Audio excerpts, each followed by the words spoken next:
হঠাৎ করেই কক্সবাজারের উকিয়ারে রোহিঙ্গা ক্যাম্পে সক্রিয় হয়ে উঠেছে হালিম গ্রুপ নামে একটি নতুন সন্ত্রাসী গোষ্ঠী।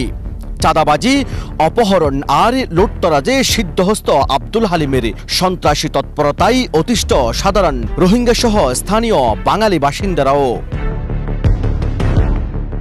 জানা গেছে রোহিঙ্গা ক্যাম্পে বেশ কয়েক মাস হত্যা, অপহরণ এবং চাঁদাবাজি কিছুটা কমলেও আবারও শুরু হয়েছে অপহরণ আর চাঁদাবাজি। রোহিঙ্গাদের সন্ত্রাসী সংগঠন Arakan Rohingya salvation army Archer সাবেক ক্যাম্প কমান্ডার কাফায়াতুল্লাহ উর্ফে আব্দুল হালিম এই গ্রুপের প্রধান বলে নিশ্চিত হওয়া গেছে। তথ্য বলছে কয়েক মাস আগে আরসা প্রধান আতাউল্লাহ আটকের পর তাদের সদস্যরা কিছুটা নিষ্ক্রিয় হয়ে পড়লে ক্যাম্পে নতুনভাবে সক্রিয় হচ্ছে হালিম গ্রুপ, যাদের হাতে আছে ভারী অস্ত্রশস্ত্র। অভিযোগ উঠেছে সাধারণ রোহিঙ্গাদেরকে অপহরণ করে চাঁদা দাবি, লুটপাট এবং হুমকি দিয়ে ক্যাম্প ত্যাগ করার মতো অপরাধে জড়াচ্ছে তারা।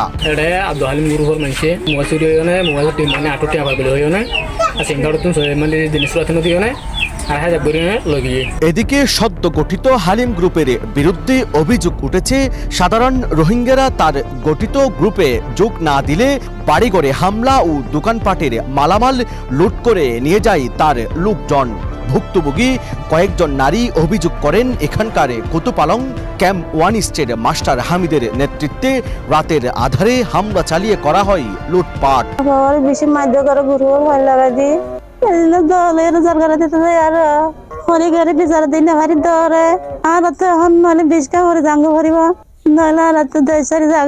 টানা সপ্তমবারের মতো বেস্ট টিস্যু পেপার ব্র্যান্ড হিসেবে স্বীকৃতি পেয়েছে বসুন্ধরা টিস্যু। হালিম গ্রুপের মাঝে আট দিয়ে রোগে হামন নজর দিন আল্লাহ বলে গদ্বার বেগুনটা হাঁটি করে নিগি হয় আজ আমাকে হনো ইনুম মাঝে নাই দুয়ান গান 1.5 লাখ টাকা আমার আছে বেগুন নিগি দোসুরি লয়ে তার আনারে বইটা গদ্দ লুটফাট করে হলে আর হরদ লগে আর পাশুরর দুয়ানা লুটফাট করে ফেলে সরসুরা এরে মানে বাজার করে বাইরে বার সল্লোর হাসা হাসা গিয়ে সব জায়গা আর বাইরে গজিবা 800 আছে কিবা তুন টিয়া ভার বলে হয় তস্করি জন ধরা ধরে করি আর বাইরে তুলি মানে লগি হয়।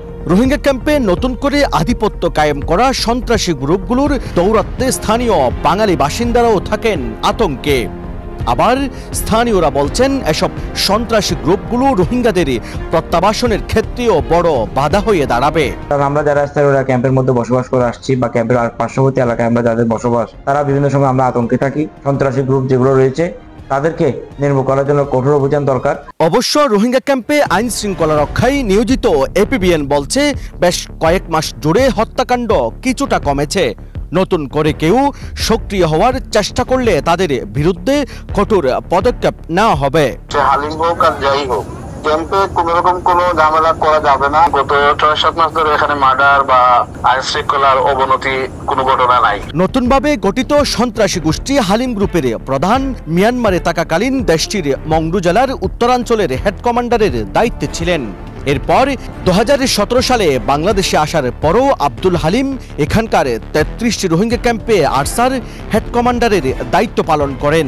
ও সময় রোহিঙ্গা নেতা মহিবুল্লাহ সহ অসংখ্য হত্যাকাণ্ডের ঘটনা দেশব্যাপী ব্যাপক আলোচিত হয়েছিল। বর্তমানে হালিমের পুনরুত্থান নতুন করে দেশের দক্ষিণ পূর্বাঞ্চলের নিরাপত্তা ইস্যু হুমকির মুখে পড়বে এমনটাই আশঙ্কা করছেন বিশ্লেষকরা।